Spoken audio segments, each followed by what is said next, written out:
સુરતમાં આગના વધી રહેલા બનાવો વચ્ચે વેડ રોડ પાંડોળ ખાતે એક બિલ્ડિંગનો બીજો માળ હીરાના કારખાનામાં આગ લાગી તો બિલ્ડિંગના ટેરેસ પરથી 10 થી 12 વ્યક્તિઓને સહી સલામત ઉતારી લેવાયા હતા।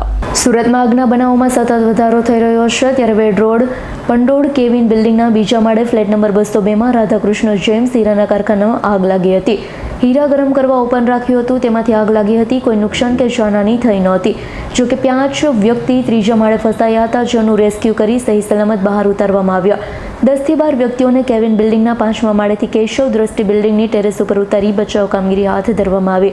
સમગ્ર કામગીરી Mugli Sarai fire team, Katargam fire team અને ડભોલી ફાયર ટીમ દ્વારા કરવામાં આવી હતી। Balwant fire sub fire officer Muglisara fire station आ जगह वेड रोड पंडोल में केविन बिल्डिंग है जे मीजा वाड़े अपने हीराना कारखानो है। आमा फायर थयेलो और अपने तरत 3 गेटनी कतारगाम डबोली और मुगलीसरा फायर स्टेशन 3 गेटनी गाड़ीओ आवी और अने तरत खबर कर ली कोई जानहानि की कोई बहुत मोटी नुकसान थयो नथी। ब्यूरो रिपोर्ट S9 न्यूज़ सूरत। અમારી તમામ માહિતીથી અપડેટ રહેવા માટે જોડાયેલા રહો S9 ન્યૂઝ સાથે।